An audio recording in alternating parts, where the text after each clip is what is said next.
Welcome back, baseball fans, to another elimination video. Today, eliminating the Atlanta Braves, a surprise team that went all the way to League Championship Series. They won the National League East when the Phillies played like 500 baseball when the Phillies should have been playing better. And so Atlanta did pretty much the same thing. They only finished 2 over 500 to get the division title. And then in the postseason, they won 4 of the first 5 in the wild card and divisional. Then they lost 4 of the last 5 to the Dodgers to finish 5-5 and just remain a couple games over 500 over the year. So they clearly overachieved, trying to get to a World Series, an improbable run. We know that Atlanta Braves actually do some nice stuff in 1982, winning the West. Slightly different cast than this one, some similar guys, but this particular cast scored 182 runs, but they gave up 194. So they clearly were overachievers.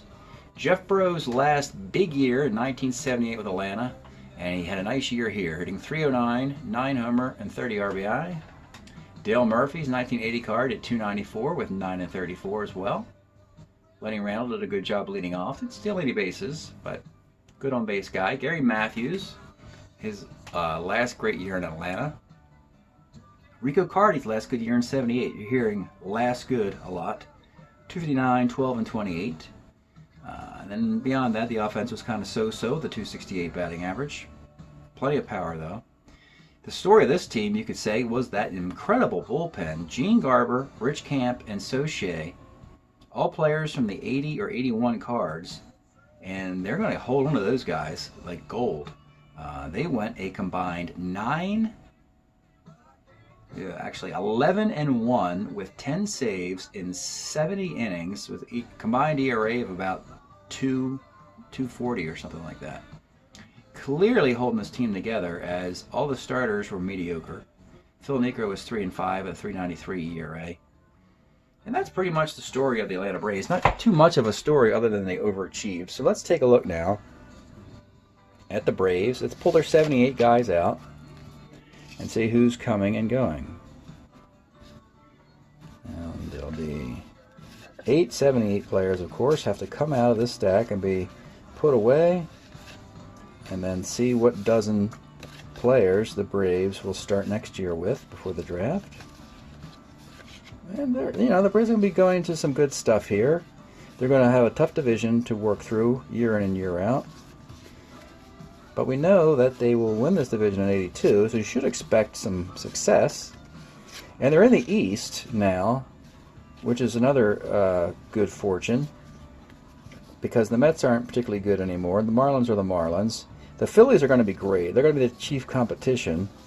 But you would think that the Braves could at least squeak out a wild card win or two. So here are your 8 guys, and some familiar Brave players and unfamiliar Brave players. It's a kind of a mix here. That's the 8 guys going away. And we have 1, 2, 3, 4, 5, 6 hitters, and we're going to have 6 pitchers. Turn Johnny Boggs over there. If you're wondering why you see guys twice, it's because it's the 1980 Tommy Boggs card, and they reprinted them with nothing on the other side because all the 1980 starting pitchers had all of the action in the 4 column. So they reprinted them and moved all that action around, and that's what I've been using. 6 hitters, 6 pitchers. So what do we have here? We got a first baseman in Mayberry. We got a Lenny Randle, a decent second baseman, not defensively, but he gets on base. You got Bavacqua and Frias at short. But you got 2 outfielders, Murphy and Matthews. So, some punch, some infielders. And as far as the pitching goes, that great bullpen's coming back. Camp at the end, Soche and Garber setting them up. Plus you got Skok as just the lefty long guy. So the entire bullpen's coming back. And they're bringing the back end of the starting rotation, Neiman and Boggs. So the top 2 guys aren't present, and we'll have to figure out what to do with them. Yeah, there's your 12 Atlanta Braves. Let's see what they do with those 1978 players. All right, let's take a peek now at the 1978 players for the Braves. First, didn't play for them. His name's Doug Alt, had a short little career. Played for Toronto. And did he play anywhere place else? Texas and Toronto. And his career is over in 78, so you don't have to do any more analysis there. Oh, wait a minute. He does play in 1980. My bad. Sorry about that. Didn't scroll down. He's got a season in 1980 at 194, but he doesn't get waivers. You got to play in the next year, which is 79. And Strat-O-Matic has to print your cards. Then I can give you a waiver claim. But I can't put him on waivers, so we're going to have to retire him. He can come back out of retirement in 1980 if a team's looking for a platoon right-handed hitting first baseman. So he's retired. Plus, he's not really associated with Atlanta. Next guy is Jeff Burroughs, and he will continue here a little longer. And a nice little fun career for Burroughs, beginning in 1970 with Texas. Washington Senators at age 19. It took him a while to get going. 73 he got going at age 22 with 30 home runs. Won the MVP a year later. Interesting, because the 73 card may actually play better than the 74 card if you had both of them. You might find that out. 30 home runs there. They're very similar. And then in 77, his first year in Atlanta, it's 41 bombs. Then in the second year in Atlanta, it's a 301 batting average and a 432 on base. So, fun guy to have. 79 is a forgettable year in Atlanta, but 80 is fine. And then after that, he'll go to the American League, Seattle, Oakland, and Toronto. Has some intriguing years here. 83 Burroughs is good, or 82 Burroughs is very nice. He's a fun player, so we know from 79 to 82 for next year, he'll be in the league. If I'm Atlanta, I want to hold on to him. Worst case, trade him. See what you can get for him, but hold on to him now. Hold on to Jeff Burroughs. All right, next guy is Rico Cardi. Up and down 1970s. Started the decade incredibly, or ended the last decade with 366 and 342 years. Unbelievable. Here we are.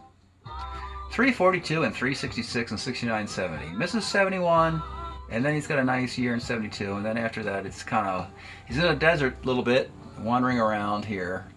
And then 75, he's got a nice year at 308, 310. This card we're using here is a 31 homer card that hit 282. After 78, however, he's got one more year in 79 as an exclusive DH. So he gets waivers. I think you put him on waivers. I mean, the guy had a suitcase. He'd be a good player on an expansion team like Florida or Arizona or somebody like that. He qualifies for waivers at age 39 as a good veteran bat. So Rico Suave will go on waivers. Next guy is Jerry Royster. He belongs here in Atlanta. He will be part of the build that gets him into the playoffs. He'll be part of it, at least in the beginning. He'll go through all the way to 84 here. So 82, this is the year. Wow, that's a great card. Only 108 games. Probably should have played more. Maybe he got hurt. I'm not sure. He hit 295, and of course he could play second, third, could even play left field. That's the card will get into the league for Atlanta. So he is being capped, Jerry Royster. All right. Two more hitters, Bob Stinson and Swisher, the catchers. The platoon catchers. They made up a fine platoon. Really weren't with Atlanta. They were elsewhere. With Stinson, it was the switch hitting ability, but against right-handed pitchers in 78 was Seattle. He gets waivers in 79, but if there's going to be guys you value more than this, so let's put him on waivers as well. And then Steve Switcher, his platoon buddy, was exclusively a right-handed hitter, but he misses some years here. I don't know how many Swishers are left. So that was the year. 79, he's awful. I don't think they make a card for him at 80 or 81. Yeah. it's pretty much over for Steve Swisher, isn't it? 78 was the card we used. It was a good year, but it's pretty much over for him. We could give him waivers instead of retirement. Let's go take a peek and see if they made a Cardinal card in 79 for Steve Swisher. We'll go to the roster sheet, look up St. Louis, and they have Kennedy and Simmons. I think they have Swisher as an additional player, though. Yeah, they do. Steve Swisher. I thought he was a nameless card, too, down here somewhere. No? No. All right. He gets waivers. Most likely will not be claimed, but we'll give him waivers. Now let's go to the pitchers. First one is no-brainer. It's Phil Niekro. He'll be a lifetime Brave. I played this league from 1969 to 1984 for 16 years, and Phil Niekro will always be part of the Atlanta Braves. So, yeah, the Hall of Famer, doesn't matter how old he is, he's going to give you his best every time out there. Shame I don't have the 67 one. Boy, that would have been fun, wouldn't it? A 187 whip, only 55 walks in 207 innings. That would have been fun at age 28. Age 28, he's getting started. And he pitches till he's like 100 years old, right? Yeah, okay. So we got 79 to 82 up for grabs here. And it doesn't really matter too much. You're getting a pretty consistent pitcher. You're getting Phil Niekro, period. So it's, yeah, Phil Niekro. No more analysis needs to be done. You just pick one and get going. Put the coat on and zip it up and head outside. You get going there. You don't get too choosy. All right, the final guy is Don Robinson. Don Robinson, from 78 to 92, had some fun years in the bullpen and in the rotation. And he started with Pittsburgh. Look at that, at age 21, they made the kid throw 228 innings. Then in 79, they said, let's make you a starter relief, convert you to a reliever perhaps, start a swing guy, win a World Series ring for the Pirates. And they held on to him, mixed results. He started to decline. He ended up with the Giants in 87 and 88. He was very good with the Giants late in his career, and then California, Philadelphia. So he bounced around later on. The Pirates probably want this guy back. And so if I'm the Pirates, I campaign for Don Robinson. 82 is not particularly good, or 81. 79 and 80 are serviceable. 80 is probably his best year here. He's not amazing or anything, but he's definitely will be in the league. Let's do it this way. Well, let's say we keep Don, but we want to trade him and see what we get for him. And so it's not particularly amazing here for Atlanta. Burrows will be nice. Royce will be very nice. Niekro is Niekro. And, you know, maybe you can get something in return for Don Robinson here.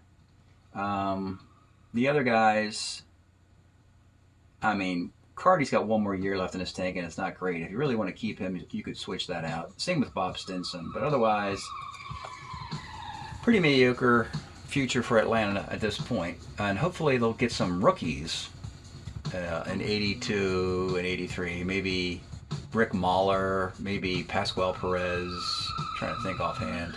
But Atlanta's got some young guys in their farm system coming up, and so these old guys, you don't have to really worry about too much. All right, that's it for analyzing this Atlanta Brave elimination. Thanks for checking this out. We'll see you next time.